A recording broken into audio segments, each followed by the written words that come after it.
Auditeurs de Radio Matania, c'est le moment de la prédication et je suis heureux d'introduire cette prédication de mon frère Fortuné Massamba, serviteur de Dieu. Une prédication qui a pour titre le suivant, La maison bâtie sur le roc. Et pour test des références, un texte du Nouveau Testament, celui de Matthieu chapitre 7, du verset 24 au verset 29. La maison bâtie sur le roc est une prédication instructive que je vous recommande vivement. La maison bâtie sur le roc, à quoi correspond-elle? Qu'est-ce que c'est que bâtir sur le roc? Et par opposition, qu'est-ce que c'est que bâtir sur le sable? À quoi correspond le sable? C'est une merveilleuse parabole instructive de notre Seigneur qui sera expliquée par notre frère Fortuné Massamba. Cette prédication, dans sa version écrite, est disponible sur notre site www.églisematania.com.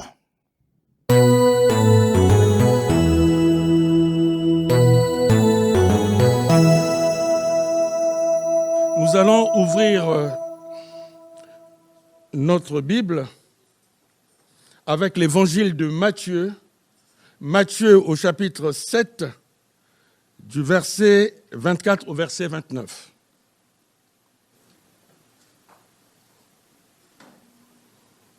Évangile de Matthieu au chapitre 7, du verset 24 au verset 29. Lisons. C'est pourquoi quiconque entend ces paroles que je dis et les met en pratique sera semblable à un homme prudent qui a bâti sa maison sur le roc. La pluie est tombée, les torrents sont venus, les vents ont soufflé et se sont jetés contre cette maison. Elle n'est point tombée parce qu'elle était fondée sur le roc. Mais quiconque entend ces paroles que je dis et ne les met pas en pratique sera semblable à un homme insensé qui a bâti sa maison sur le sable. La pluie est tombée, les torrents sont venus, les vents ont soufflé et ont battu cette maison. Elle est tombée et sa ruine a été grande. Après que Jésus eut achevé ses discours, la foule fut frappée de sa doctrine, car il enseignait comme ayant autorité et non pas comme leurs scribes. Amen. Prions. Béni sois-tu mon Dieu, béni soit ton nom Seigneur. Seigneur, je te dis merci pour ta parole. Oui, j'aime ta parole. Oui, nous aimons ta parole. Oui, Seigneur, c'est une autre forme d'adoration que de t'écouter, de garder ta parole et de la mettre en pratique. Oui, que l'Esprit Saint que tu as bien voulu déverser dans nos cœurs à la Pentecôte puisse nous conduire, puisse nous enseigner, puisse nous donner cette capacité à garder, à mémoriser, à mettre en pratique ta parole. Au nom de Jésus, j'ai prié. Amen. Veuillez vous asseoir, chers frères et sœurs.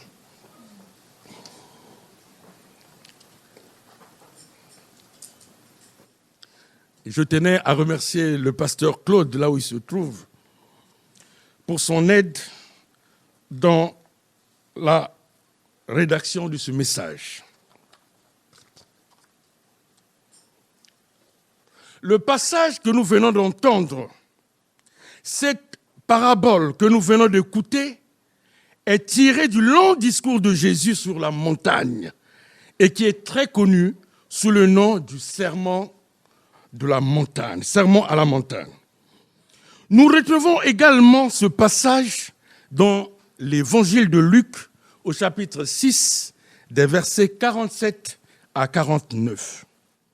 Le sermon sur la montagne avait pour but de forger le caractère. Et la première chose dont tout bâtiment a besoin, c'est d'une bonne fondation. le sermon s'ouvre sur une série de versets rythmés que l'on appelle les béatitudes, parce qu'il proclame heureux ceux en faveur desquels s'accompliront les promesses divines. Jésus va énoncer des préceptes divins comme l'aumône, la prière, le pardon des offenses, la porte étroite, les faux prophètes et des paraboles dont notre base de ce jour est la parabole de la maison bâtie sur le roc. Frères et sœurs, Jésus parlait souvent en paraboles. Les évangélistes insistent sur sa préférence sur ce genre littéraire, qui est aussi un genre pédagogique.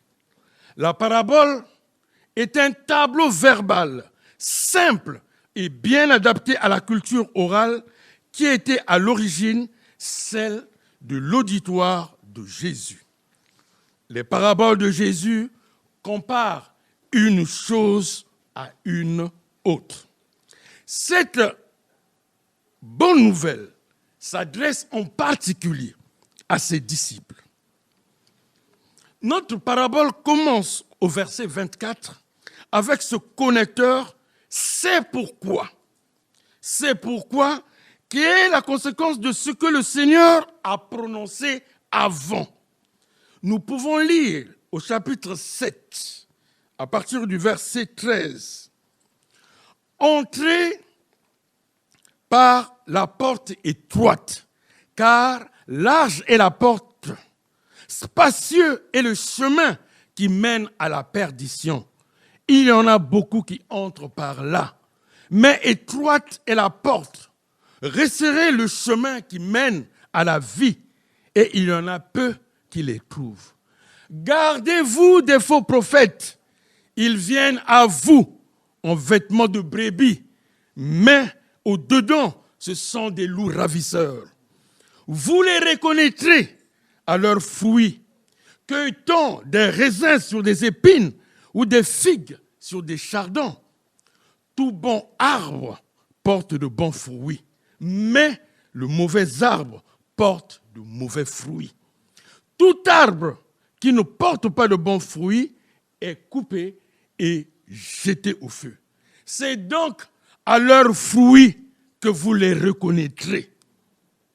Et le verset 21, le Seigneur continue, « Ceux qui me disent, Seigneur, Seigneur, n'entreront pas tous dans le royaume des cieux, mais celui-là seul qui fait la volonté de mon Père qui est dans les cieux. » Et le Seigneur poursuit, « Plusieurs me diront en ce jour-là, Seigneur, Seigneur, n'avons-nous pas prophétisé par ton nom? N'avons-nous pas chassé des démons par ton nom? Et n'avons-nous pas fait beaucoup de miracles par ton nom? » Et le verset 23, alors le Seigneur dira, « Je leur dirai ouvertement, je ne vous ai jamais connus. Retirez-vous de moi, vous qui commettez l'iniquité, vous qui commettez le péché. » Et notre parabole de ce jour commence au verset 24. C'est pourquoi quiconque entend ces paroles que j'ai dites, ce que nous venons d'entendre, et les met en pratique, sera semblable à un homme prudent qui a bâti sa maison sur le roc. La pluie est tombée, les torrents sont venus, les vents ont soufflé et se sont jetés contre cette maison. Elle n'est point tombée parce qu'elle était fondée sur le roc. Mais quiconque entend ces paroles que je dis et ne les met pas en pratique sera semblable à un homme insensé qui a bâti sa maison sur le sable. La pluie est tombée, les torrents sont venus, les vents ont soufflé et ont battu cette maison. Elle est tombée et sa ruine a été grande. Pour bien nous faire comprendre sa parole, Jésus va nous ramener sur des choses concrètes que nous connaissons.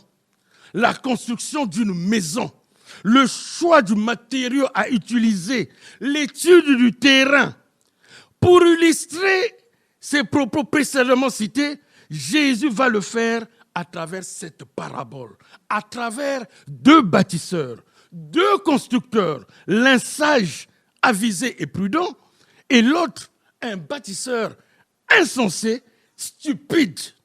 Deux constructions, deux maisons, deux matières pour construire la maison, le roc et le sable, et également deux destinées. Une étude nous apprend que la fondation est enterrée dans le sol sous notre maison. Son objectif est de soutenir votre maison. Sans elle, votre maison s'enfoncerait rapidement dans le sol de manière inégale, ce qui entraînerait des fissures et des dommages à votre maison. Une fondation bien construite maintiendrait la maison à niveau et soutiendrait, même en cas d'inondation ou de tremblement de terre. Mais une bonne fondation s'adapte aussi au site de construction. Il faut tenir compte de la géologie, des conditions du sol, de la nappe phréatique et même du remblai, voire également les cours d'eau qui peuvent sortir de leur lit avec une forte pluviosité. C'est ce que Jésus nous enseigne. La sagesse de Dieu en Christ, qui complète la prudence naturelle, est l'un des bienfaits du salut et fait partie de la régénération de l'esprit. Certaines personnes entendent et font, d'autres entendent et ne font pas.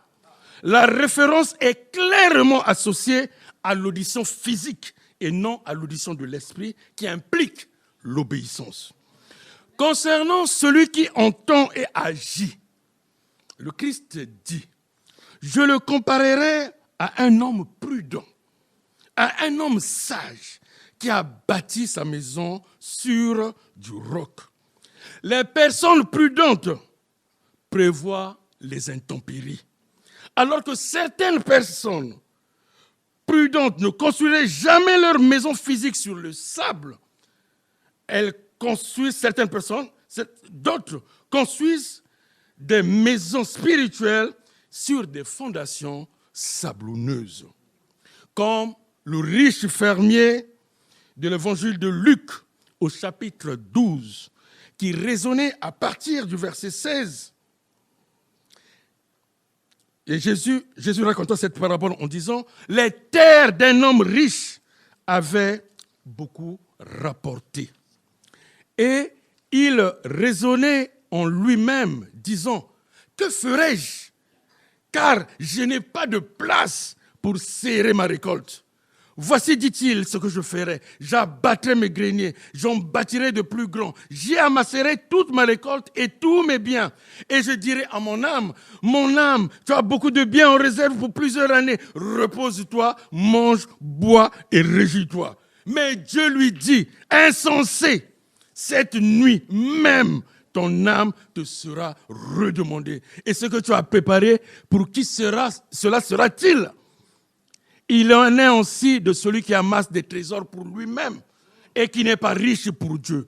Luc chapitre 12, le verset 16 à 21. Les fondations sont la partie la plus importante d'un bâtiment. Une fois la tempête passée, l'homme prudent avait posé des fondations solides. La maison était posée sur le roc. Deux types de bâtisseurs. Un bâtisseur prudent qui choisit de bâtir sur du roc, sur du rocher. Et l'autre bâtisseur insensé, stupide, qui choisit du sable, probablement parce qu'il est plus facile à bâtir sur du sable que sur du roc. Tout d'abord, chers frères et sœurs, les deux bâtisseurs entendent l'évangile ils bâtissent tous les deux une maison après avoir entendu la voix du salut. Les deux bâtisseurs croient que leur maison va rester debout. Mais la confiance d'un homme est placée dans le Seigneur et celle de l'autre est placée en lui-même. L'homme prudent, sage, avisé, bâtit sa maison sur la parole de Dieu. Ces paroles que je dis, comme on l'a entendu dans l'Évangile. Ce bâtisseur entend la parole de Dieu et la met en pratique. Bâtir sur le roc équivaut à obéir à la parole de Dieu. Quand Pierre confessera « Tu es le Christ, le Fils du Dieu vivant », Jésus lui dira « Ce ne sont pas la chair et le sang qui t'ont révélé cela, mais c'est mon Père qui est dans les cieux. Et moi, je te dis que tu es Pierre et que sur ce roc, je bâtirai mon église. Amen. » Matthieu 16, le verset 18. La vie chrétienne, chers frères et sœurs, est édifiée sur le socle, sur la base de la parole de Dieu qui est ce roc. La marque du vrai disciple n'est pas seulement ou simplement d'entendre et de croire, mais aussi de croire et de faire. Les vrais disciples de Jésus-Christ, les seuls vrais convertis de l'Évangile, sont ceux qui mettent en pratique la parole de Dieu et qui ne se bornent pas en l'écoutant ou en se trompant eux-mêmes par de faux raisonnements. Car dit Jacques, si quelqu'un écoute la parole et ne la met pas en pratique, il est semblable à un homme qui regarde dans un miroir son visage naturel et qui, après s'être regardé, s'en va et oublie aussitôt comment il était. Jacques, chapitre 1, les versets 23 au verset 24. La seule preuve qui puisse attester le salut est une vie d'obéissance. L'obéissance est la condition sine qua non du salut. La maison bâtie sur du roc est la vie d'obéissance. C'est une vie qui manifeste une attitude pieuse envers ce qui est dit et ce qui est fait. La maison bâtie sur du roc est la vie qui se dépouille de sa propre justice et de l'orgueil, qui fait tout pour entrer par la porte étroite et pour marcher fidèlement sur le chemin resserré du Christ et de sa parole. Bâtir sur le roc, c'est bâtir sur la parole de Dieu, c'est bâtir selon la volonté de Dieu. L'apôtre Paul nous dit que le seul fondement sur lequel nous pouvons construire avec succès est Jésus-Christ. Il est écrit, « Selon la grâce de Dieu qui m'a été donnée, j'ai posé le fondement comme un sage architecte et un autre bâtit dessus. Mais que chacun prenne garde à la manière dont il bâtit dessus, car personne ne peut poser un autre fondement que celui qui a été posé, à savoir Jésus-Christ. » 1 Corinthiens, chapitre 3, les versets 10 à 11. Le Christ est le fondement ou la substance de la foi. Les croyants peuvent avoir une confiance audacieuse, en particulier en proclamant leur fondement à un monde incrédule. Chers frères et sœurs, l'autre matière de construction, il y a le roc et il y a le sable. L'autre matière, c'est le sable. Le sable est composé des opinions, des attitudes et des volontés humaines qui changent continuellement et sont toujours instables. Et l'homme qui agit de manière irréfléchie prend un risque irrationnel en construisant sur du sable. Bâtir sur du sable, c'est bâtir sur sa propre volonté. ses propres réalisations, ses propres visées, sa propre force, sa propre satisfaction et sa propre justice. Bâtir la maison de sa vie sur le sable, c'est croire le mensonge suprême de Satan, à savoir qu'on est sauvé alors qu'on ne l'est pas. En s'abusant ainsi, on croit être en sécurité et on ne voit aucune raison de résister à Satan ou de rechercher Dieu. Ceux dont la maison est bâtie sur le roc, sur la parole de Jésus-Christ, seront délivrés de la colère à venir. 1 Thessaloniciens, chapitre 1, le verset 10. Quand les tempêtes, les inondations viendront, la maison bâtie sur le roc sera peut-être ébranlée, mais elle ne va pas s'effondrer, car elle est établie sur le roc. Mais lorsque cette même adversité a frappé la maison de l'homme insensé, la maison s'est désintégrée et sa ruine a été grande. Elle a été complètement démolie. Le sang, celui qui l'avait bâti les mains vides, c'est le sort réservé à ceux qui bâtissent sur le sable, sur des idées humaines, sur des concepts humains, sur des philosophies humaines, sur des religions humaines.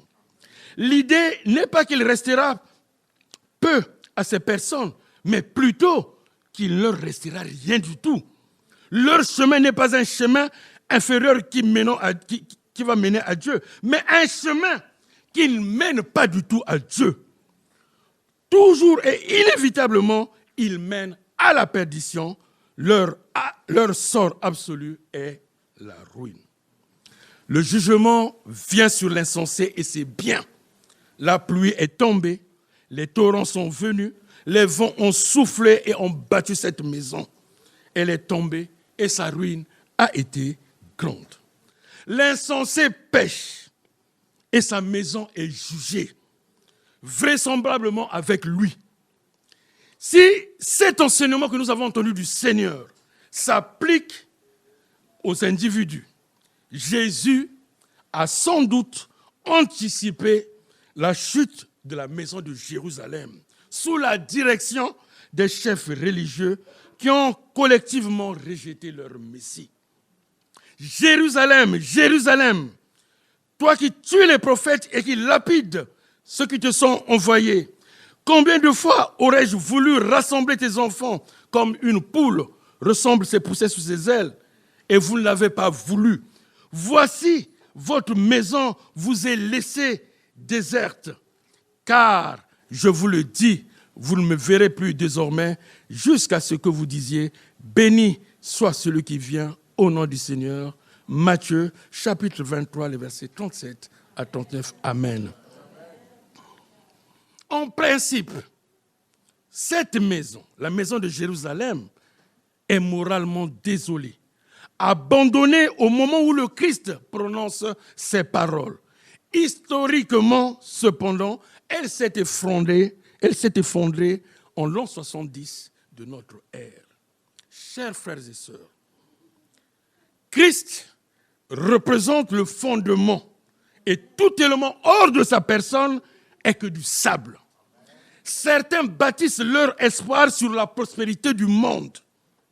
Notre attachement, chers frères et sœurs, doit être fondé sur le roc. Le roc qui est la parole de Dieu. Prenons exemple sur ce constructeur qui a construit et posé sa maison sur du roc. Les intempéries sont arrivées, la pluie est tombée, les torrents sont arrivés et les vents ont soufflé. Sa maison n'est point tombée. Gardons-nous d'imiter le constructeur sur le sable. Les intempéries sont venues, sa maison est tombée et sa ruine a été grande. Construire sur le roc, chers frères et sœurs, c'est être un disciple qui écoute et réagit et non quelqu'un de superficiel. La pratique de l'obéissance renforce nos fondations et nous permet de surmonter les crises de la vie. Oui, à la fin de son enseignement, nous disent les versets 28 et 29, l'enseignement de notre Seigneur Jésus, bien sûr, la foule fut frappée de sa doctrine, car il enseignait comme ayant autorité et non pas comme leurs scribes. Lorsque Jésus eut achevé toutes ces paroles, donc la foule était frappée de stupeur. Tous ont été frappés non seulement par sa doctrine, mais aussi par son autorité qui contrastait avec la manière dont les scribes enseignaient. Puisse le Seigneur, chers frères et sœurs, faire de nous des bâtisseurs pour l'éternité et rien ne nous séparera de l'amour du Christ. Amen. Amen. Béni soit. Que toute la gloire revienne à Dieu, que toute la gloire revienne à notre Seigneur Jésus.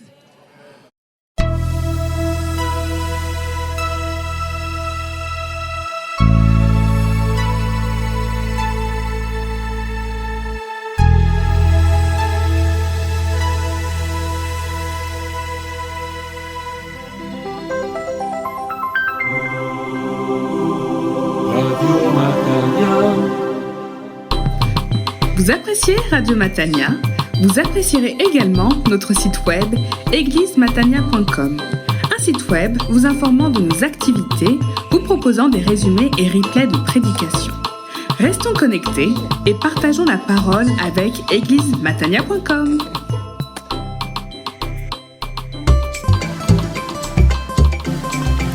Radio Matania, c'est du contenu diffusé 24 heures sur 24, 7 jours sur 7 non-stop. Et vous savez quoi? Une nouvelle interface est disponible. mataniapodcast.org. Je répète, mataniapodcast.org. Avec cette nouvelle adresse, vous avez accès à la radio en continu, mais aussi aux émissions et prédications en replay. N'attendez plus, consultez mataniapodcast.org. Je répète, mataniapodcast.org. Partout où il y a une connexion, il y a Radio Matania.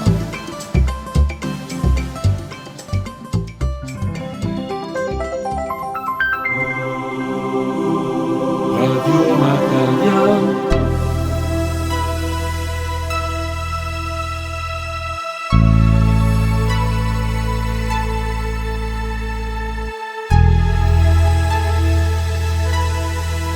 Auditeurs de Radio Matania, c'est le moment de la prédication et je suis heureux d'introduire cette prédication de mon frère, Fortuné Massamba, serviteur de Dieu.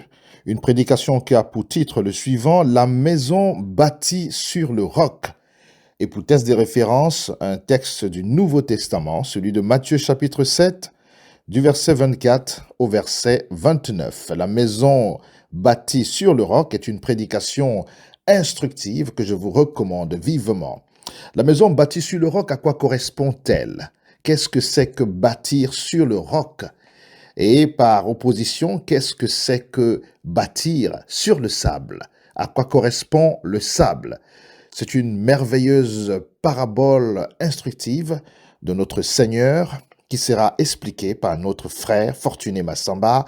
Cette prédication, dans sa version écrite, est disponible sur notre site www.églisematania.com.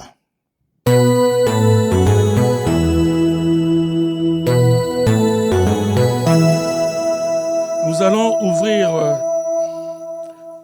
notre Bible avec l'évangile de Matthieu. Matthieu au chapitre 7, du verset 24 au verset 29.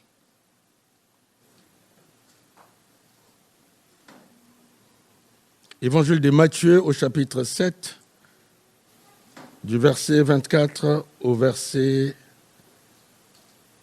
29. Lisons. C'est pourquoi quiconque entend ces paroles que je dis et les met en pratique sera semblable à un homme prudent qui a bâti sa maison sur le roc. La pluie est tombée, les torrents sont venus, les vents ont soufflé et se sont jetés contre cette maison. Elle n'est point tombée parce qu'elle était fondée sur le roc. Mais quiconque entend ces paroles que je dis et ne les met pas en pratique sera semblable à un homme insensé qui a bâti sa maison sur le sable. La pluie est tombée, les torrents sont venus, les vents ont soufflé et ont battu cette maison. Elle est tombée et sa ruine a été grande. Après que Jésus eut achevé ses discours, la foule fut frappée de sa doctrine, car il enseignait comme ayant autorité et non pas comme leurs scribes. Amen. Prions. Béni sois-tu mon Dieu, béni soit ton nom Seigneur. Seigneur, je te dis merci pour ta parole. Oui, j'aime ta parole. Oui, nous aimons ta parole. Oui, Seigneur, c'est une autre forme d'adoration que de t'écouter, de garder ta parole et de la mettre en pratique. Oui, que l'Esprit Saint que tu as bien voulu déverser dans nos cœurs à la Pentecôte puisse nous conduire, puisse nous enseigner, puisse nous donner cette capacité à garder, à mémoriser, à mettre en pratique ta parole. Au nom de Jésus, j'ai prié. Amen. Veuillez vous asseoir, chers frères et sœurs.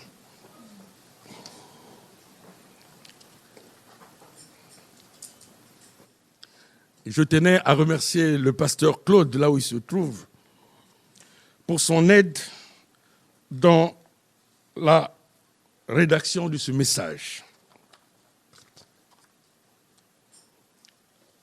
Le passage que nous venons d'entendre, cette parabole que nous venons d'écouter, est tirée du long discours de Jésus sur la montagne et qui est très connu sous le nom du sermon de la montagne, sermon à la montagne.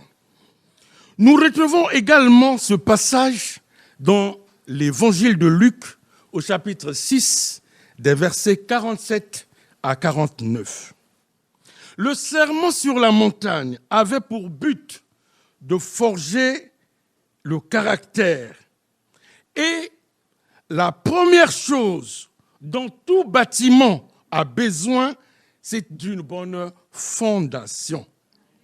Le sermon s'ouvre sur une série de versets rythmés que l'on appelle les béatitudes, parce qu'ils proclament heureux ceux en faveur desquels s'accompliront les promesses divines.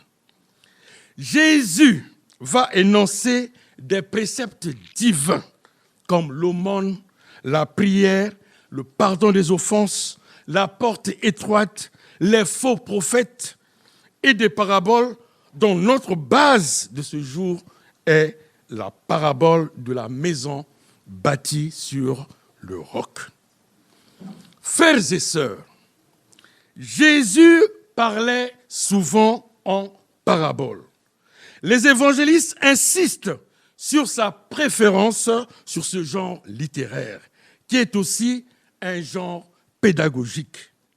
La parabole est un tableau verbal simple et bien adapté à la culture orale qui était à l'origine celle de l'auditoire de Jésus. Les paraboles de Jésus comparent une chose à une autre. Cette bonne nouvelle s'adresse en particulier à ses disciples. Notre parabole commence au verset 24 avec ce connecteur « c'est pourquoi ». C'est pourquoi qui est la conséquence de ce que le Seigneur a prononcé avant. Nous pouvons lire au chapitre 7, à partir du verset 13. « Entrez par la porte étroite, car large est la porte, spacieux est le chemin qui mène à la perdition. Il y en a beaucoup qui entrent par là. mais étroite est la porte. Resserrez le chemin qui mène à la vie, et il y en a peu qui les trouvent. Gardez-vous des faux prophètes. Ils viennent à vous en vêtements de brebis, mais au-dedans, ce sont des loups ravisseurs. Vous les reconnaîtrez à leurs fruits. Cueille-t-on des raisins sur des épines ou des figues sur des chardons? Tout bon arbre porte de bons fruits, mais le mauvais arbre porte de mauvais fruits. Tout arbre qui ne porte pas de bons fruits est coupé et jeté au feu. C'est donc à leurs fruits que vous les reconnaîtrez.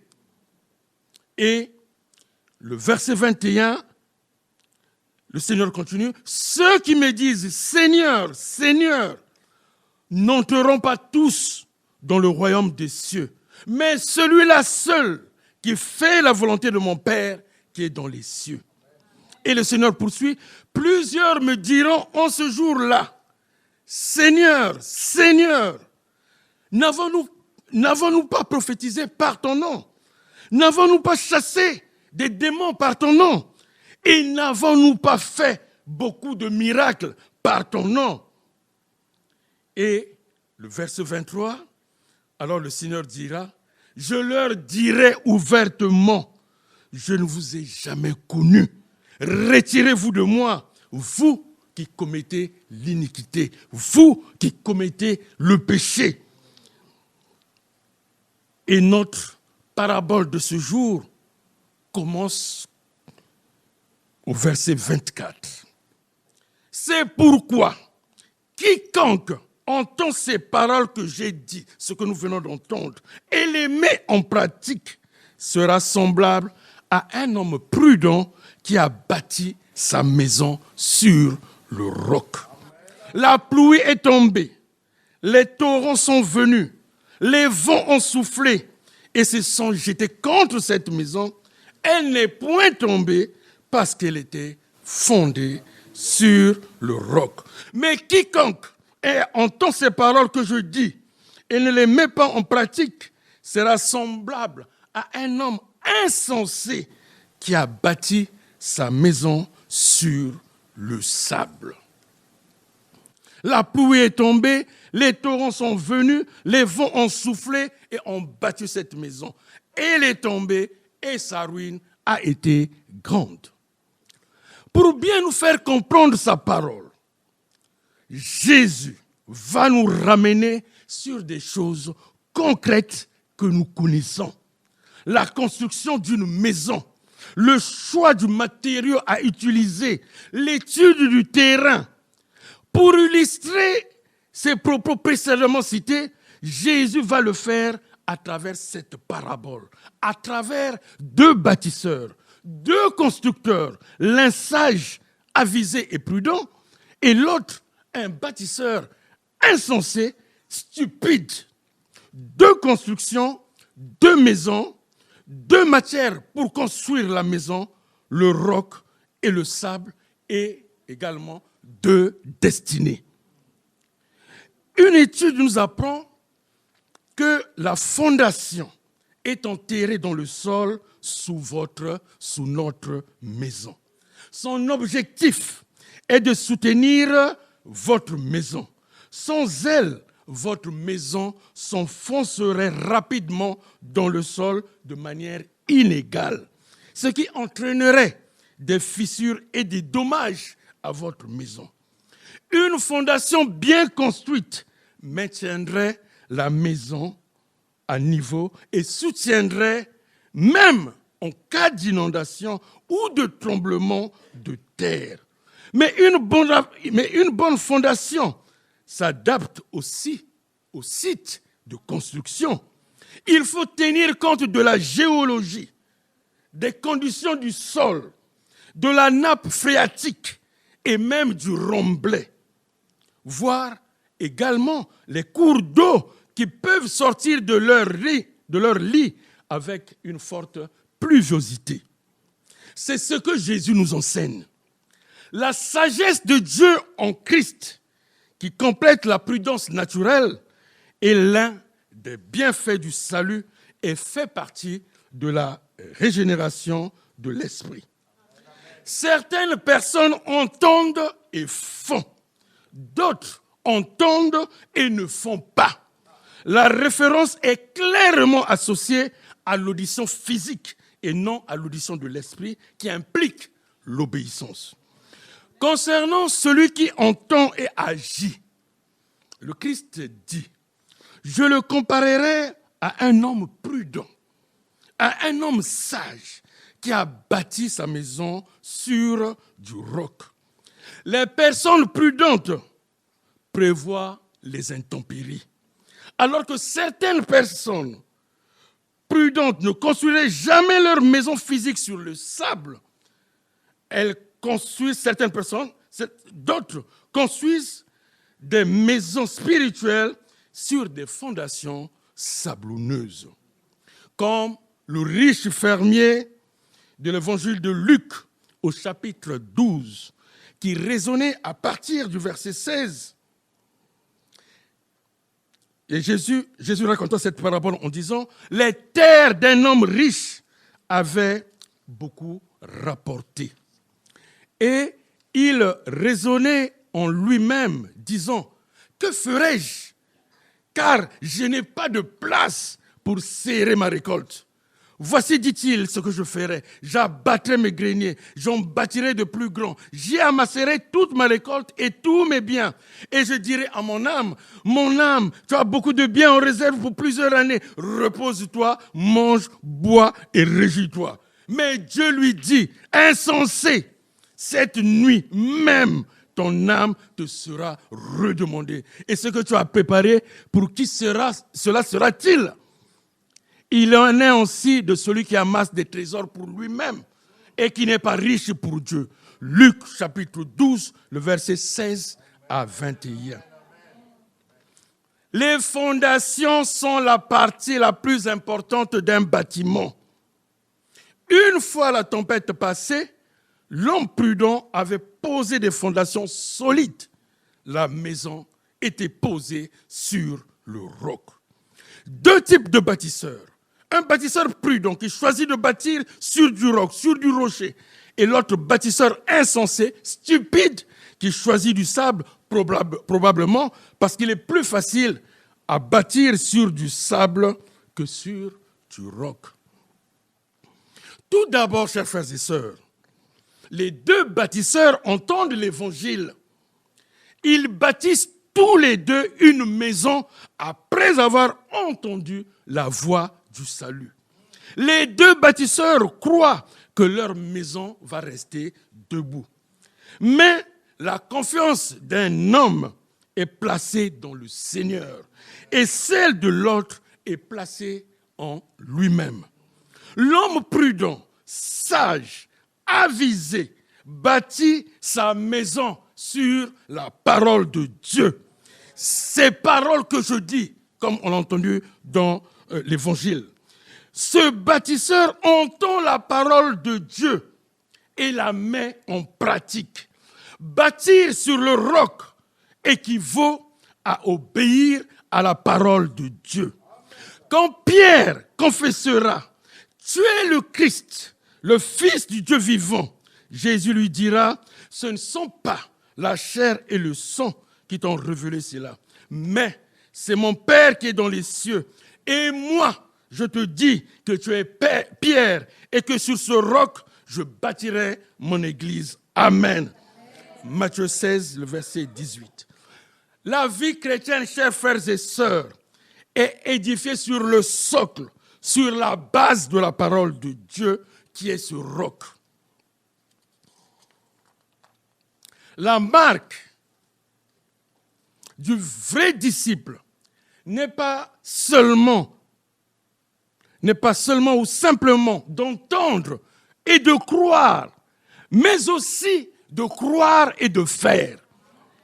Les vrais disciples de Jésus-Christ, les seuls vrais convertis de l'Évangile, sont ceux qui mettent en pratique la parole de Dieu et qui ne se bornent pas en l'écoutant ou en se trompant eux-mêmes par de faux raisonnements. Car dit Jacques, Si quelqu'un écoute la parole et ne la met pas en pratique, il est semblable à un homme qui regarde dans un miroir son visage naturel et qui, après s'être regardé, s'en va et oublie aussitôt comment il était. Jacques, chapitre 1, le verset 23 au verset 24.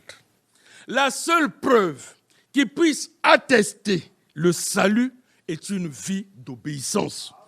L'obéissance est la condition sine qua non du salut. La maison bâtie sur du roc est la vie d'obéissance. C'est une vie qui manifeste une attitude pieuse envers ce qui est dit et ce qui est fait.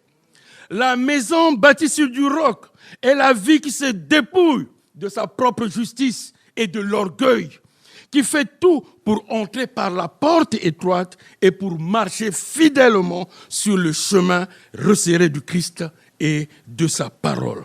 Bâtir sur le roc, c'est bâtir sur la parole de Dieu, c'est bâtir selon la volonté de Dieu.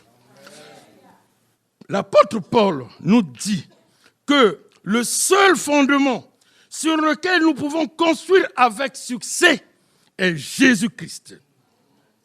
Il est écrit, « Selon la grâce de Dieu qui m'a été donnée, j'ai posé le fondement comme un sage architecte et un autre bâtit dessus. Mais que chacun prenne garde à la manière dont il bâtit dessus, car personne ne peut poser un autre fondement que celui qui a été posé, à savoir Jésus-Christ. » 1 Corinthiens, chapitre 3, les versets 10 à 11. Le Christ est le fondement ou la substance de la foi. Les croyants peuvent avoir une confiance audacieuse, en particulier en proclamant leur fondement à un monde incrédule. Chers frères et sœurs, l'autre matière de construction, il y a le roc et il y a le sable. L'autre matière, c'est le sable. Le sable est composé des opinions, des attitudes et des volontés humaines qui changent continuellement et sont toujours instables. Et l'homme qui agit de manière irréfléchie prend un risque irrationnel en construisant sur du sable. Bâtir sur du sable, c'est bâtir sur sa propre volonté, ses propres réalisations, ses propres visées, sa propre force, sa propre satisfaction et sa propre justice.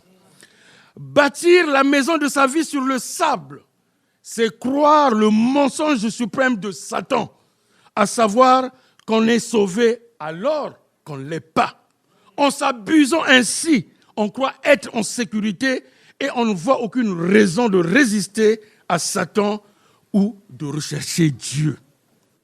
Ceux dont la maison est bâtie sur le roc, sur la parole de Jésus-Christ, seront délivrés de la colère à venir. 1 Thessaloniciens, chapitre 1, le verset 10.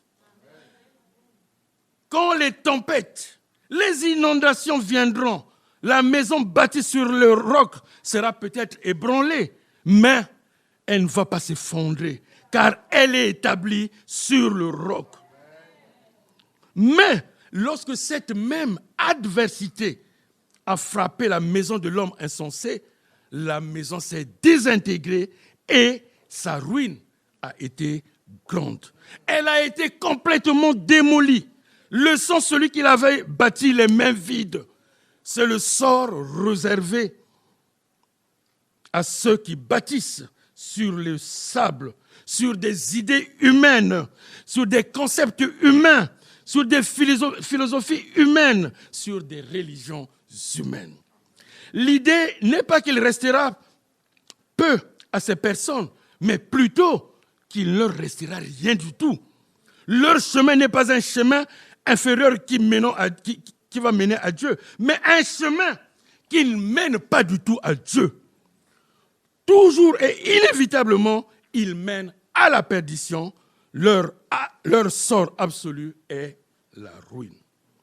Le jugement vient sur l'insensé et c'est bien. la pluie est tombée, les torrents sont venus, les vents ont soufflé et ont battu cette maison. Elle est tombée et sa ruine a été grande. L'insensé pêche et sa maison est jugée, vraisemblablement avec lui. Si cet enseignement que nous avons entendu du Seigneur s'applique aux individus, Jésus a sans doute anticipé la chute de la maison de Jérusalem sous la direction des chefs religieux qui ont collectivement rejeté leur Messie.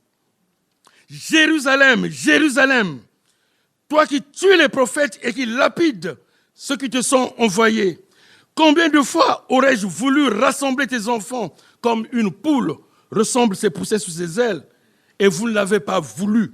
Voici, votre maison vous est laissée déserte, car, je vous le dis, vous ne me verrez plus désormais jusqu'à ce que vous disiez « Béni soit celui qui vient au nom du Seigneur ». Matthieu, chapitre 23, les versets 37 à 39. Amen. En principe, cette maison, la maison de Jérusalem, est moralement désolée, abandonnée au moment où le Christ prononce ces paroles. Historiquement, cependant, elle s'est effondrée en l'an 70 de notre ère. Chers frères et sœurs, Christ représente le fondement et tout élément hors de sa personne est que du sable. Certains bâtissent leur espoir sur la prospérité du monde.